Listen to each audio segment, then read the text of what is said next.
Oqsilga boy PP bulchka tayyorlaymiz. Kelinglar o'rgataman retseptini. Buning uchun bizga kerak bo'ladi 300 gram 5% tvorogni idishga solamiz. Ustidan 1% kefir solib, yana yarim choy qoshiq miqdorida tuz solib, yaxshilab maydalanib ketgunicha blenderlaymiz. Masallig'imiz kasha holatiga kelishi kerak, mana shunday. Keyin esa ustidan 1 choy qoshiq miqdorida razrixli qo'shamiz. Yana 1 osh qoshiq miqdorida psilium solamiz. 3 osh qoshiq miqdorida ovsyankani maydalanganini maydalab olganman. Shuni qo'shib, yana keyin 2 tuxum chaqib, hammasini yaxshilab aralashtirib olamiz. Shunda psilium masalliqning ichida ishib oladi. Razrixlitil ham reaksiyaga kirishib ishib oladi. Masalliqni ishirib qo'yadi, ko'pirtirib.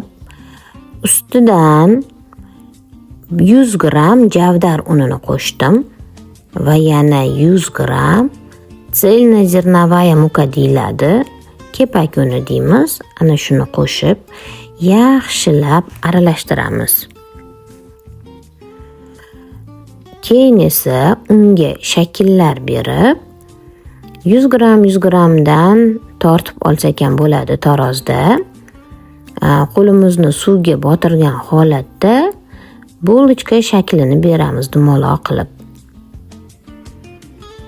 Hammasini bir xil miqdorda shunaqa shaklga keltirib, ustidan o'zingiz xohlagan urug'larni sepishingiz mumkin.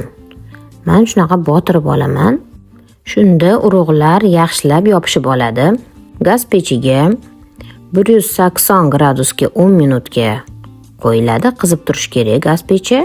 Keyin esa yana 160 gradusda 40-45 minutga qo'yiladi. Mana bulchkalar ham tayyor. Men 180 gradusda sal ko'proq ushlab yuborgan ekanman, sal qizarib chiqdi.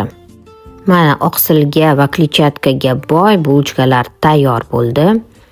Buni non o'rnida ham iste'mol qilsangiz bo'ladi. Juda ham mazali chiqadi. Bolalarga ham tavsiya qilinadi, kattalarga ham. Retsept yoqqan bo'lsa, bu videoni eng yaqin insoningizga yuborib qo'ying va albatta profilimga obuna bo'ling. Like bossangiz ham juda ham xursand bo'laman. Keyingi retseptlarda ko'rishguncha